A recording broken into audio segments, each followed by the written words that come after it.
Podcast napędza Biuro Tłumaczeń Duna.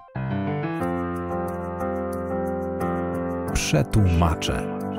Podcast o tłumaczach, tłumaczeniach, językach i komunikacji. Cześć, tu Kacper Wawrzak i kolejny odcinek podcastu Przetłumacze. Moim dzisiejszym gościem jest Dawid Myśliwiec, twórca kanału Uwaga Naukowy Bełkot, popularyzator nauki, youtuber, autor książek. Rozmawiamy o tłumaczeniu z naukowego na ludzki, o roli języka w popularyzacji nauki, odpowiedzialności, błędach i krytyce, tej konstruktywnej i destruktywnej. Posłuchajcie. Dawid Myśliwiec z tej strony. Jak kiedyś wydrukowałem sobie wizytówki, to napisałem na nich popularyzator nauki i twórca wideo i gdybym dzisiaj miał robić znowu wizytówki, to myślę, że brzmiałoby to podobnie, czyli popularyzator nauki, twórca wideo. A ktoś mógłby nawet powiedzieć, że osobowość internetowa, ale już może nie przesadzajmy. Cześć Dawid, bardzo dziękuję za to, że zechciałeś poświęcić trochę czasu na rozmowę w podcaście Przetłumaczę. Rozmawiamy w bardzo takim ciekawym momencie, bo ja kilka minut temu wyłączyłem sobie relację live z ogłoszenia wyników Nobla w dziedzinie chemii. A to jeszcze nie wiem też? Jeszcze nie wiem. Masz coś wspólnego z chemią, zdaje się. O, to mam niepowtarzalną okazję przekazać ci, że zwyciężyła drużyna, która pracowała nad kropkami kwantowymi. No powiem tak, od jakiegoś czasu odnoszę wrażenie, że nagroda z chemii może się wydawać, przynajmniej dla mnie, no bo ja jestem powiedzmy po takiej chemii podstawowej stosowanej z naciskiem na fizykochemię granicy faz, więc z kropkami kwantowymi miałem niewiele wspólnego i odnoszę wrażenie, że tak od jakichś 15-20 lat nagrody Nobla z chemii częściej niż rzadziej są przyznawane za coś, co spokojnie mogłoby dostać z fizyki albo z medycyny, więc to jest tak definicja tego, czym w ujęciu Komitetu Noblowskiego jest chemia, bardzo się poszerzyła, ktoś mógłby powiedzieć, a ktoś mógłby powiedzieć, że to jest taka nagroda, którą można się wyręczyć, bo rzeczywiście teraz taką awangardą, jeżeli chodzi o postęp naukowy, to jest przesuwanie granicy naszej wiedzy właśnie w naukach medycznych, czy właśnie fizyka, astrofizyka, a chemia jest nie to, żeby się nie rozwijała i żeby nie były jakieś nowe koncepcje opracowywane, albo żebyśmy się nie rozwijali w tych koncepcjach, które znamy od lat, ale bardzo często jest tak, że ta nagroda równie dobrze mogłaby być przyznana z fizyki, równie dobrze mogłaby być przyznana z medycyny i fizjologii. I w tym roku wygląda na to, że też mogłoby tak być, no bo kropki kwantowe, nie oszukujmy się, to zalatuje fizyką na kilometr. No a miałeś swojego faworyta, innego faworyta? Nie, no ciężko jest powiedzieć o faworytach, bo Nagroda Nobla nie jest przyznawana za osiągnięcia z ostatnich lat, miesięcy, często to są dekady albo wiele dekad wstecz, więc ciężko jest tutaj mówić o jakimś faworycie. W tym okresie było mnóstwo znaczących odkryć, że każda by się obroniła i szczerze mówiąc, no ta też się obroni, tylko tak jak mówię, no równie dobrze odnoszę wrażenie tak na szybko, że ona mogłaby być nagrodą z fizyki w którymś tam w innych okolicznościach. Okej. Jesteśmy w podcaście językowym, więc zejdźmy może troszeczkę na ten temat. Jesteś, chyba mogę tak zaryzykować, jesteś tłumaczem, specyficznym tłumaczem z naukowego na ludzki, bo popularyzujesz naukę. Ogromna w tym wszystkim jest, jak zgaduję, rola języka. Powiedz, czy ty język, którym mówisz do swoich odbiorców, stawiasz wysoko, stawiasz go na pierwszym miejscu? Jest on takim orężem w tej walce? To jest dobre pytanie, bo szczerze mówiąc nigdy się nad tym jakoś głęboko nie zastanawiałem, więc zrobimy teraz taki strumień świadomości na żywo. To na pewno jak konstruuję swoje historie, które opowiadam, jest istotne i im dłużej to robiłem, zwłaszcza w początkowych okresach mojej działalności, to rzeczywiście zwracałem uwagę na to, że gdzieś w niektórych okolicznościach skróty myślowe na przykład są niepożądane, bo to może sprawić, że ktoś zupełnie niepoprawnie, opacznie zrozumie to, co mam do powiedzenia. Staram się w filmach działać tak, że te kluczowe elementy, które chciałbym, żeby każdy zapamiętał, tam 2-3 fakty powiedzieć właśnie na 2 bardzo często różne sposoby, więc ta konstrukcja tego przekazu jest istotna. Zawsze dobrze jest nie robić błędów, które potem ktoś zacznie nam wypominać, typu 2012 czy okres czasu, co przyznam szczerze, jako komuś, kto od lat czyta bardzo dużo po angielsku, było naturalną konstrukcją. To jest kalka z języka angielskiego, ten period of time. Bardzo często można znaleźć takie sformułowanie w języku angielskim i rzeczywiście na początku musiałem trochę sobie pouważać, żeby nie korzystać z takich kalek.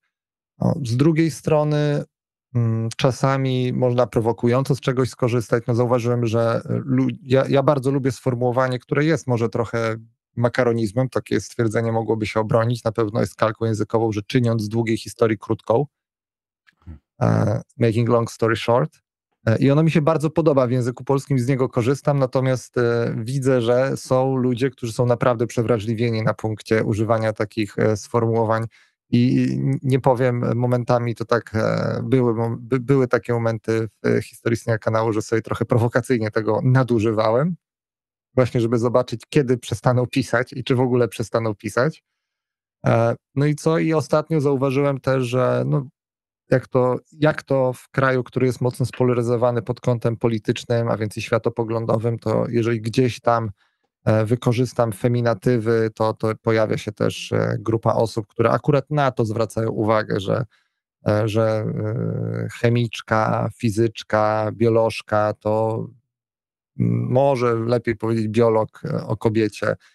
Natomiast żeby było tak, że wstaję rano i sobie zastanawiam się, kurczę, jaki tutaj sposób narracji wybrać, jakie tutaj środki stylistyczne zastosować, to też nie powiem, żeby tak było, bo staram się też, wydaje mi się, że to jest najzdrowsze podejście, żeby w tym, jak mówię, to był też Dawid Myśliwiec, a nie jakaś taka konstrukcja, którą Dawid Myśliwiec sobie opracował. Jeżeli ktoś potem mnie na ulicy spotka, to jest duża szansa, że usłyszy sposób wypowiadania, sposób konstrukcji zdań, przekazywania myśli bardzo podobny do tego, jaki zna z YouTube'a, więc częściej niż to jednak na YouTubie to jest inaczej, to słyszę, no to głos ten sam, tak, to intonacja ta sama, no i jesteś wyższy niż się wydajesz w komputerze. To są te trzy rzeczy, które bardzo często się pojawiają.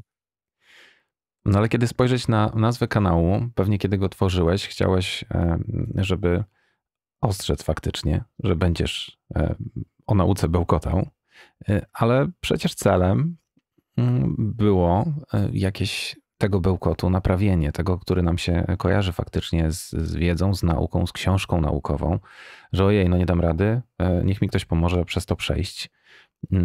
Więc to, co kojarzy mi się właśnie z naukowym językiem, z takim nieprzystępnym językiem, który od razu stawia gdzieś granice już we wstępie i pierwszym rozdziale na początku, jest właśnie słownictwo. Powiedz, jak sobie radzisz z terminami, które od razu odstraszają odbiorcę? To korzystanie z niektórych terminów jest bardzo trudne, bo nierzadko jest wymagające znaleźć polski odpowiednik, albo wręcz polskich odpowiedników nie ma. Ja jestem chemikiem z wykształcenia, więc powiedzmy, że te sformułowania chemiczne jakoś można łatwo przełożyć z angielskiego na polski, albo domyśleć się, jeżeli takiego czegoś nigdy wcześniej nie widziałem, jak powinien wyglądać polski przekład, jeżeli internet nie podpowiada.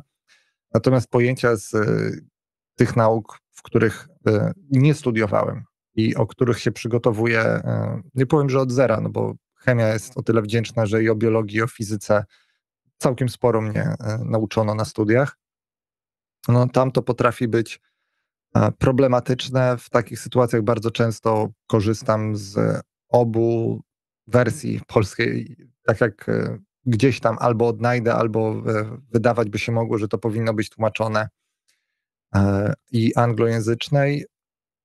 Są sytuacje, w których można użyć na określenie pewnego zjawiska kilku sformułowań, to wtedy też jest dobrze wszystkie te sformułowania przytoczyć, bo nie wiadomo, które akurat odbiorcy przypadnie do gustu, ułatwi zrozumienie.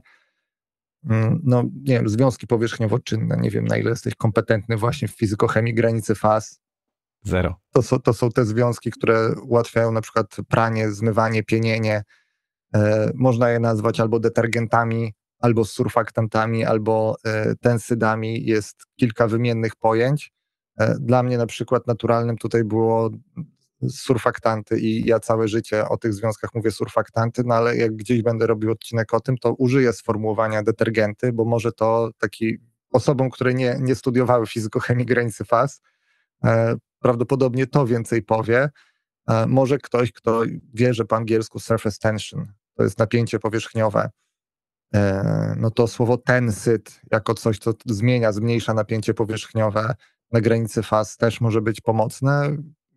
Myślę, że każdy może coś dla siebie znaleźć. Dla mnie surfaktanty, surface active agents, od tego się wywodzące sformułowanie to jest to, więc no, trudne.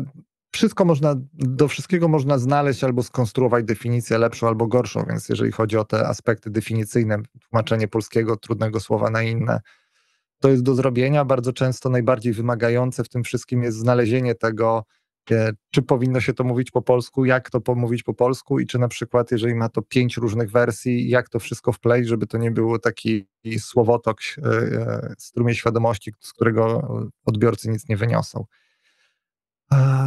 No i na początku też w tym filmie, który teraz na przykład przygotowuje się w scenariuszu, też to wykorzystam. Zawsze jest dobrze błysnąć tym, że potrafię wypowiedzieć jakieś takie super trudną nazwę związku chemicznego, bo z jakiegoś powodu to jest po pierwsze frajda, bo do końca życia potem zostaje z tobą, wiesz, 6AR, 10AR, 6A7, 8, 10 tetrahydro, 6,9 trymetylo, 3 pentylo, 6H, dibenzo-BD-piran 1-ol na przykład.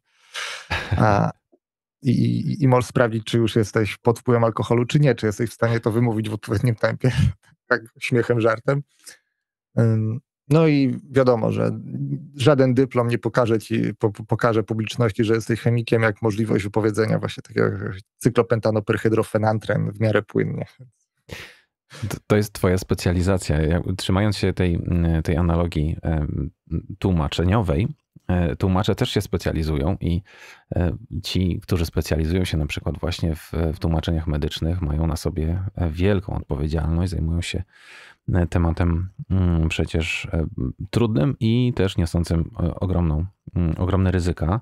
No a powiedz mi, czy ty specjalizujesz się troszkę szerzej, czy tylko cokolwiek zahaczające o chemię tematy będą pojawiać się na twoim kanale?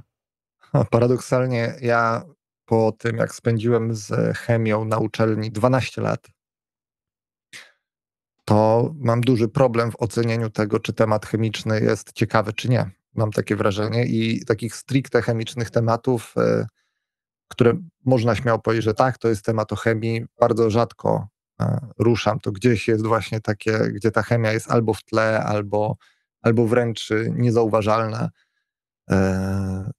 Więc no, zdecydowanie powiedziałbym, że to są szeroko rozumiane nauki przyrodnicze, często z dużą domieszką historii, takiej historii nauki, czyli nie może tam powstanie warszawskie, ale na przykład jak to wyglądało, kto to odkrył, dlaczego, jak wcześniej myśleli ludzie, dlaczego to było, w czym to było poprawne, w czym to było niepoprawne, dlaczego jakieś poglądy wymagały rewizji.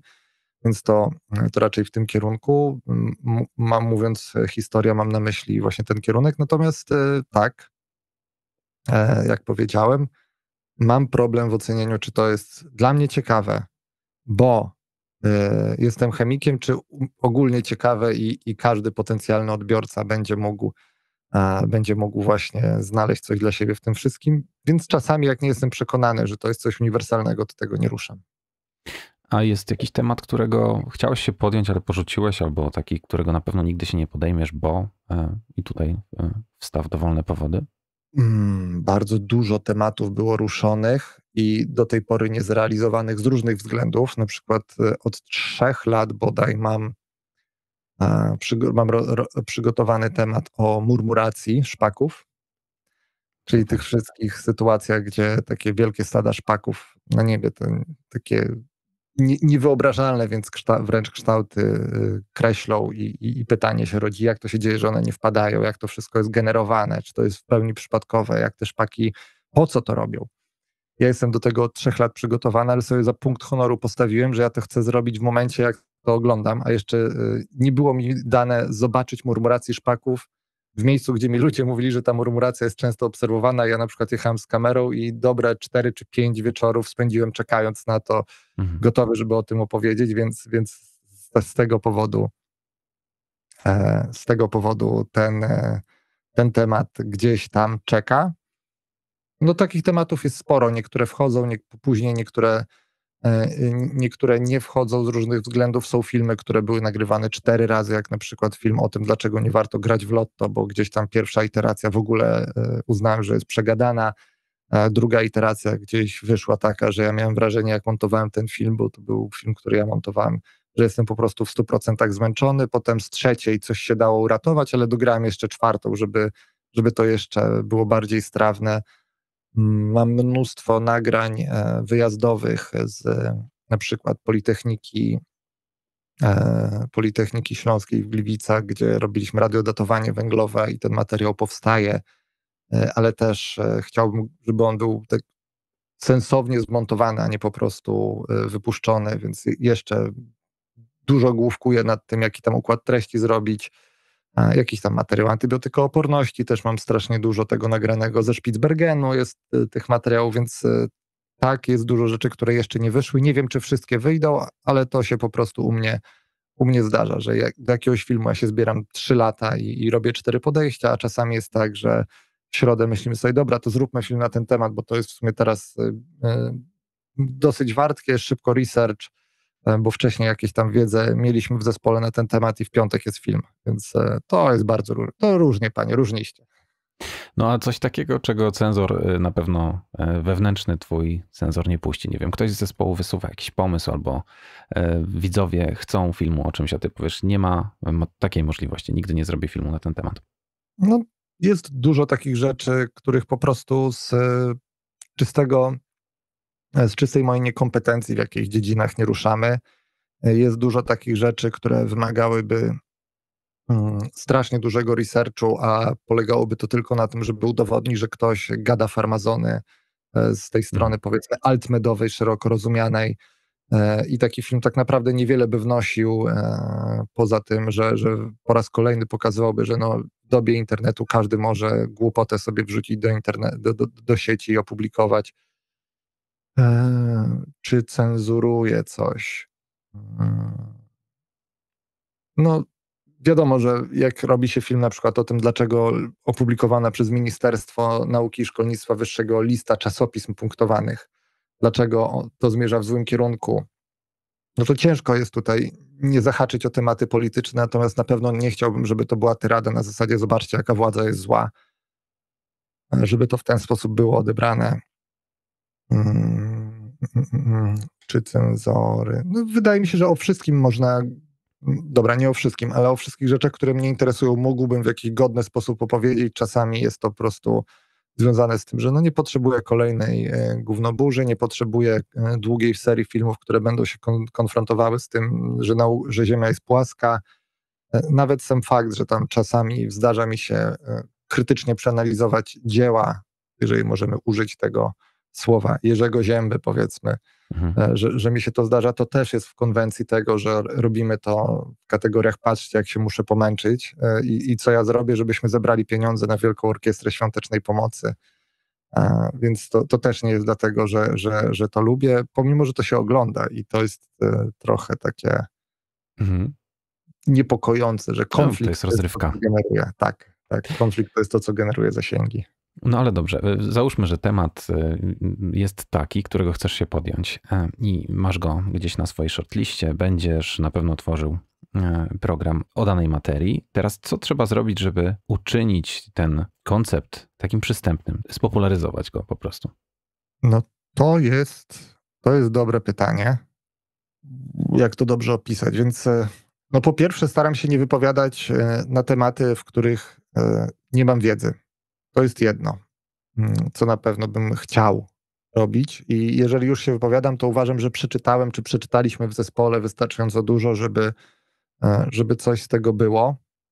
Na pewno teraz każda informacja w zasadzie, która się w filmie znajduje, jest tak 2-3 razy sprawdzana przed montażem i 4. raz na montażu. No, kluczowe jest tak naprawdę stworzenie historii, która będzie interesująca, bo przeczytać komuś Wikipedię to każdy może. Mogę wejść do internetu i powiedzieć, ci, którzy chcą, to niech sobie przeczytają, a tym, którym się nie chce, to teraz ja odczytam, co na ten temat wiadomo. Tylko że to nie byłoby dla ludzi interesujące, więc trzeba po pierwsze gdzieś tam wykroczyć poza te informacje, bo Wikipedia też nie jest doskonałym źródłem wiedzy. Bardzo często równie ciekawe, jeżeli nie ciekawsze aspekty jakiegoś zagadnienia znajduje się dopiero, kiedy się szuka po pracach naukowych. No i tak naprawdę powiedziałbym, że tyle. Ja korzystam bardzo z tego, że mam dobrą pamięć i bardzo często pomysł na film mi się spina z 3 różnych wątków. Jak usłyszę 4 gdzieś tam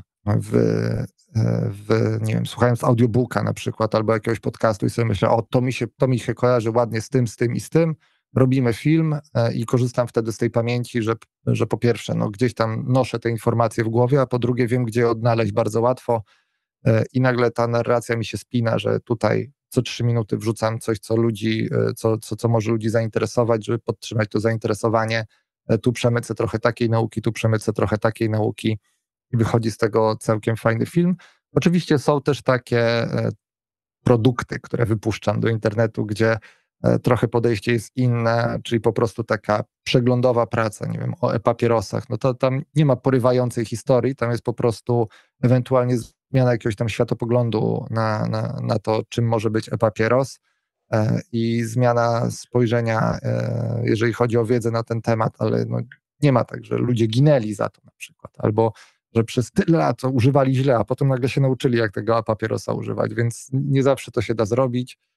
Czy na przykład dlaczego nie reklamuje CBD, to też było po prostu przegląd prac o CBD i powód, dla którego ja nie jestem przekonany co do tego, że mógłbym z czystym sumieniem komuś polecić kod rabatowy UNB, żeby dostał taniej, więc są też takie produkcje, ale zwykle to jest albo ciekawa historia, albo ciekawe pytanie i próbujemy jeszcze jakiś tam twist znaleźć po drodze i wokół tego, jeżeli mi się to fajnie spina, to budujemy narrację. No wynotowałem sobie, że wiedza i research to takie 2 rzeczy, które się będą ze sobą bardzo mocno spinać. Im więcej masz wiedzy, tym mniej pewnie researchu potrzebujesz, ale ta historia, właśnie opowiedzenie tej historii, no ale koniec końców powstaje materiał, który trafia do odbiorców. No i teraz stało się, musisz za to swoje dziecko wziąć odpowiedzialność. Powiedz, czy to ciąży? Tak. Im dłużej to robię, tym bardziej czuję taką odpowiedzialność z każdą rosnącą cyferką, liczbą przy wskaźniku subskrypcji, zasięgów, lajków, jak zwał, tak zwał, jaką tam metrykę byś chciał do tego przełożyć. Czuję to po pierwsze, po drugie też coraz bardziej zdaję sobie sprawę z tego, jak bardzo trudnym obszarem do istnienia staje się przestrzeń internetowa, w sensie przez to, co mówiłem odnośnie na przykład pandemii COVID-19 i podejścia do szczepień ochronnych w tym temacie. Myślę, że nie przesadzę, jeżeli powiem, że ja jestem teraz prześladowany w komentarzach. Pod każdym filmem się pojawia jakaś wtrętka odnośnie tego, że przeprój za szczepionki, przez ciebie tyle osób zginęło. I z jednej strony sobie myślę, że może rzeczywiście gdzieś powinienem jakoś inaczej tę narrację skonstruować, bardziej ją zniuansować, ale z drugiej strony po prostu nie da się zadowolić wszystkich i jest ta grupa osób, które by się chętnie przypierdzieliły do mojego błędu i nie dały mi o tym zapomnieć, co nie jest łatwe, bo nie chcę wyłączać komentarzy pod swoimi filmami, tam jest dużo wartościowych uwag, treści, tam zdarza się, że ktoś wytknie jakiś błąd, nieścisłość, którą trzeba wynotować, wyciąć fragment filmu albo zrobić erratę na zasadzie, że ten dinozaur, który powiedzieliśmy, że był odkopany we Frankfurcie w Niemczech, to on w Niemczech jest wystawiony, ale tak naprawdę skamieniałości są z Chin, co nie zmienia wydźwięku powiedzmy filmu, ale jest błędem rzeczowym, który się tam znalazł, za który trzeba wziąć odpowiedzialność, więc staje się to tym trudniejsze im tak naprawdę nie umiem się po prostu ciągle zdystansować od tego dzieła. Ja cały czas wychodzę z założenia, że próbuję robić filmy takie, jakie sam chciałbym oglądać, a sam chciałbym oglądać filmy, które nie wprowadzają nikogo w błąd,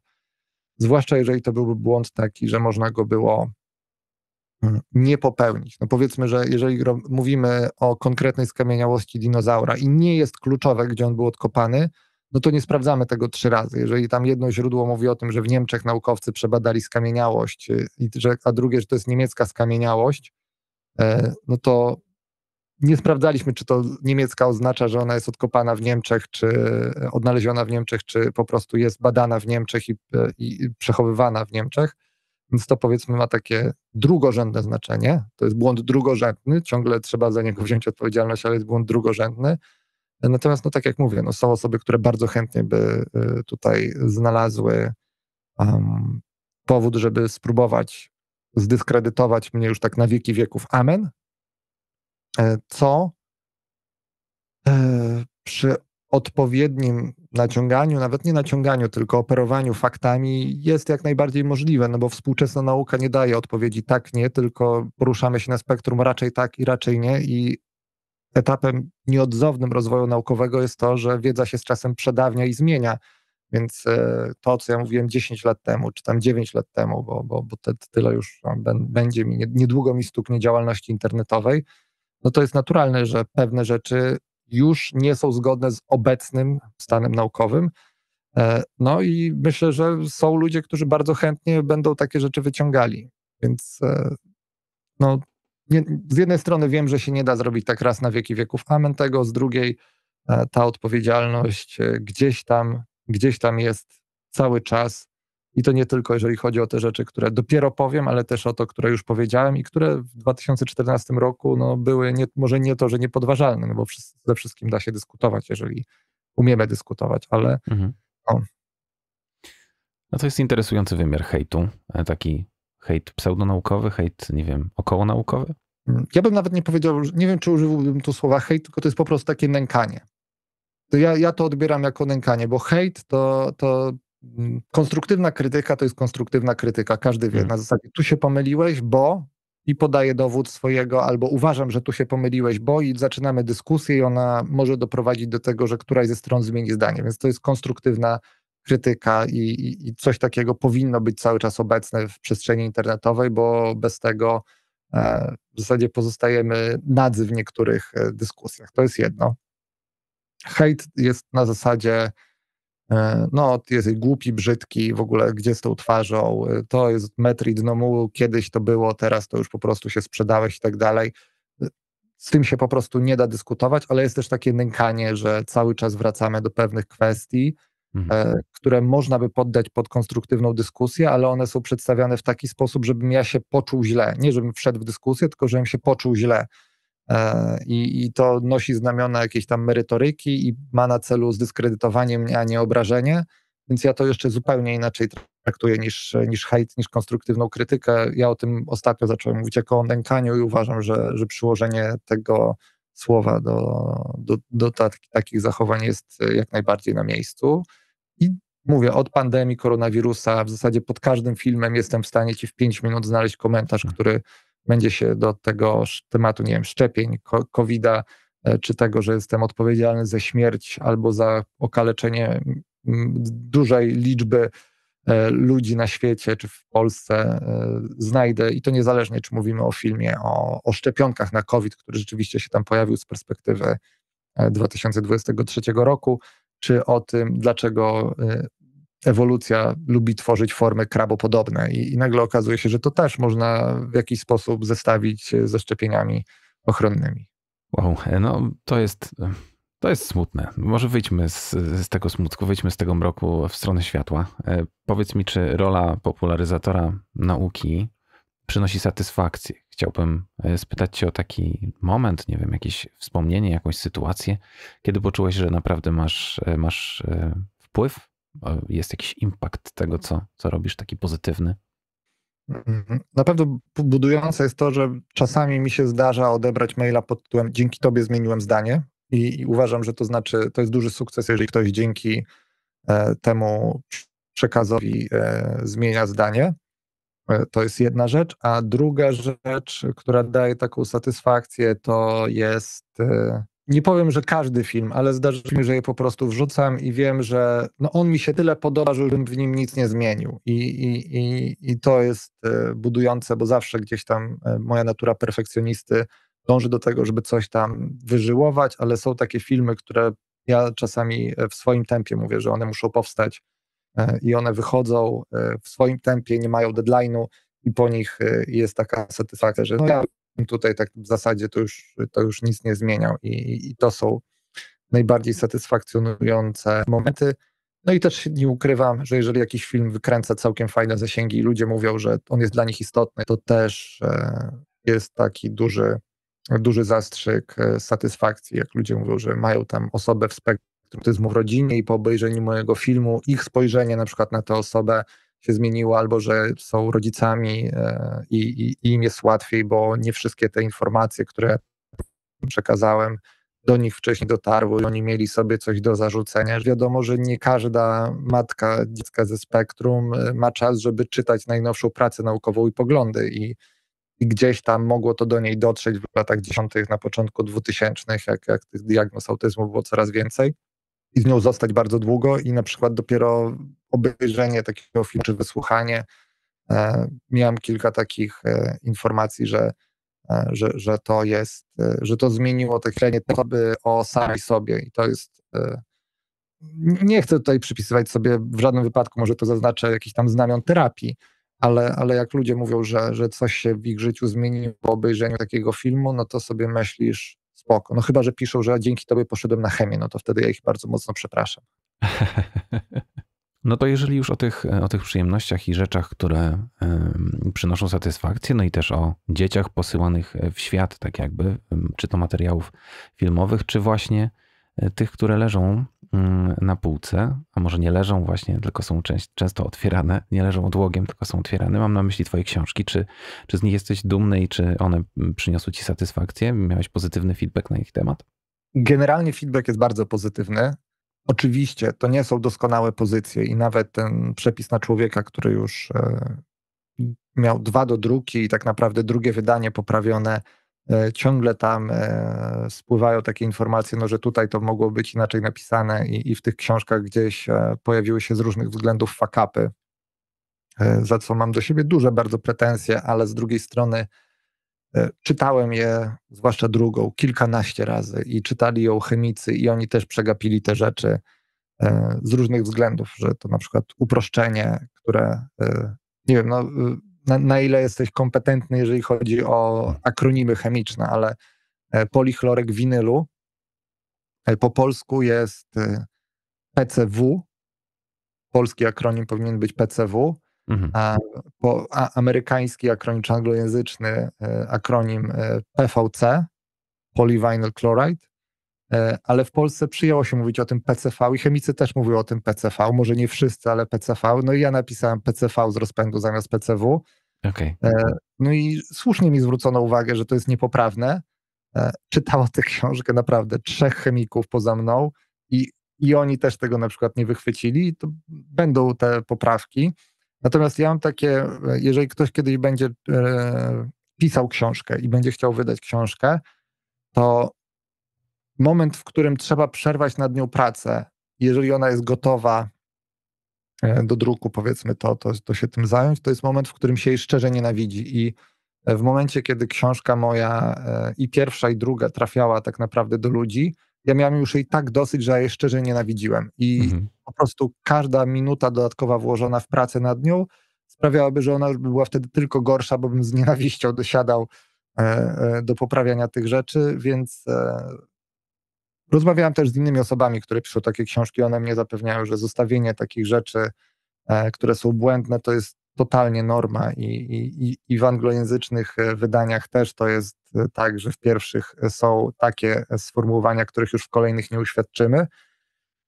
Ja im wierzę, bo po prostu z ogromnym sercem napisałem 2 książki naprawdę i ogromnym wysiłkiem intelektualnym też i fizycznym to było okupione i teraz patrzę na nie z bardzo dużą dozą sympatii, zwłaszcza ta druga uważam mi się szczególnie udała.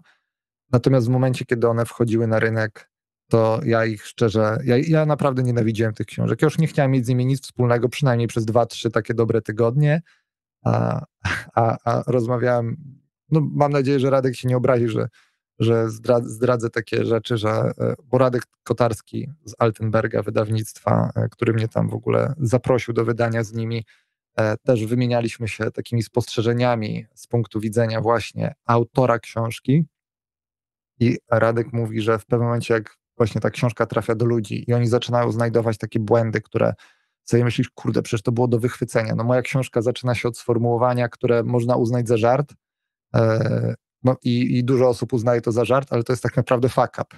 Moja druga książka. O tym, że zły kierunek czytania tam jest wymieniony. Tak. I wiesz, przez redakcję to przeszło, bo gdzieś tam przeszło. Nie nad wszystkim się da radę tak w 100% skupić. I ludzie mi wpisują, że no tam masz to PCV powinno być, albo PVC, albo w ogóle PCW najlepiej, że gdzieś tam pomyliłeś litry z metrami sześciennymi i rzeczywiście w głowie jakąś kalkulację robiłem, która nie jest do końca poprawna i też, tak jak mówię, w drugim wydaniu, jeżeli ono się pojawi, będzie poprawiona. I w pewnym momencie Radek mówi, słuchaj, będziesz czytał takie maile, sam przeczytasz tę książkę po pewnym czasie, właśnie żeby na przykład zobaczyć, czy nie trzeba nic poprawić i na każdy kolejny taki mail wiadomość będziesz sobie myślał, tak, tylko tyle znalazłeś, to ty nie czytałeś tej książki, to ty jeszcze nic nie wiesz, ty jesteś dzieckiem lata. I rzeczywiście trochę tak jest po pewnym czasie, że dopuszczasz do siebie, no, że nie da, że albo robisz rzeczy, albo próbujesz je zrobić doskonale, ale wtedy one nie wychodzą i wydaje mi się, że to jest do pewnego stopnia znamienne, że jeżeli coś jest dziełem człowieka, który jest ułomny, jakkolwiek byśmy tego nie rozumieli, no to nie możemy oczekiwać, że w pierwszej iteracji to będzie doskonałe. Ja się z tym godzę i jednocześnie przeciwko temu buntuję i mocno z tym walczę. Ale wiem, że następna książka, jeżeli zostanie dowieziona, to ona też nie będzie doskonała na starcie. Nie mówię też, że będzie doskonała na finiszu, ale... No ale większość głosów pozytywnych to na pewno powód do radości. Ja też zerknąłem na twoje statystyki. 386 filmów na kanale Uwaga Naukowy Bełkot, 732 000 subów. No ale ta ostatnia wartość, 112 milionów wyświetleń, to jest dużo. Ale życzę ci, żeby tego wszystkiego było dużo więcej, żeby błędów było ciut mniej oczywiście, ale one pewnie zawsze gdzieś tam będą udowadniać nam wszystkim, że jesteś człowiekiem. Dokładnie. Tak. Dokładnie. Dawid, bardzo ci dziękuję za rozmowę. Ja również dziękuję. Wszystkiego dobrego. Pozdrawiam wszystkich. Do zobaczenia, do usłyszenia. Wam również, drodzy słuchacze i słuchaczki, bardzo dziękuję za uwagę i już teraz zapraszam do wysłuchania kolejnych wydań podcastu Przetłumaczę. Do usłyszenia.